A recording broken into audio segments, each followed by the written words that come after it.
किन पुरै गल्यो के हो बोल्नै नसक्ने भए जस्तो छ नि बजारबाट आएर गरमले भुतुक्कै भयो यहाँ मेघालयको जग्गामा पनि यस्तो गरम हुन्छ बेलुकाबाट जानु भ्याइँदैन अनि बिहानै 11 बजीतिर गएको भुतुक्कै भयो गरमले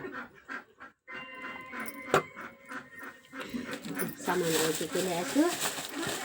यो हेर्नुहोस् हाम्रो उता आसाममा घरमुरा बस्तीमा खोजी हिँड्थ्यौँ यहाँ किनेर ल्याउनु पर्यो 20 रुपियाँ मुठा ल्याए कतिको 100 रुपियाँको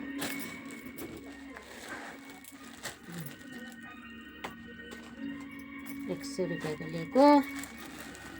अब कोही खाने कोही बेच्ने दोकानी मान्छे भएपछि त अब त्यस्तै हो अलिकति खाने अलिकति बेच्ने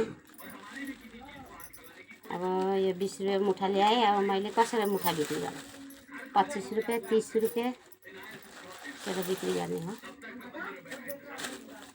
अरू चाहिँ नानीहरूको दोकानको मिठाईको सामानहरू यस्तो सामानहरू ल्याएको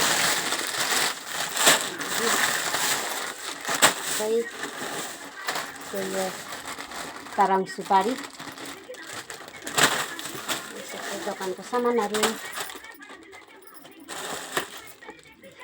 आजकल होटलमा पेरा खानु जानु नि पर्दैन दोकानमै पाइन्छ डिब्बामा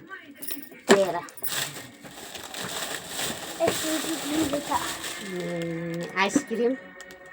बनाउनु पर्दैन है कम्पनी पेक आइहाल्छ बच्चाहरूलाई खुसी बनाउने सामान ल्याएको यो जेली आइसक्रिम त्यही हो अब बजार गएपछि त फलमलहरू पनि ल्याउनु मन लाग्छ गाउँघरको याद आउँछ बजार गएपछि कोला पनि लिएर आइन्छ कोल यो 50 रुपियाँ आँखा त्यसको बादमा के सामान छ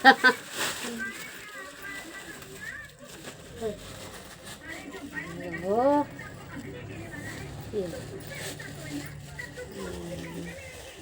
घर गाउँमा बारीमा बोटमा टिपेर खाइन्छ यहाँ यी बजारमा किलो हिसाब यो के हो अम्मक अमरुद हामीले अम्मक भनिन्छ नेपालीले अब अरू जातहरूले हिन्दीबाट अमरुद यो कसरी किलो 160 रुपियाँ किलो सबै मेरो बजार सपिङ अनि यहाँ यो हामी त फारस बिन भनिन्छ यहाँ चाहिँ खसियाले त भन्छन् त सिम फारस बिन त यसको 80 रुपियाँ किलो सबै यस्तै हो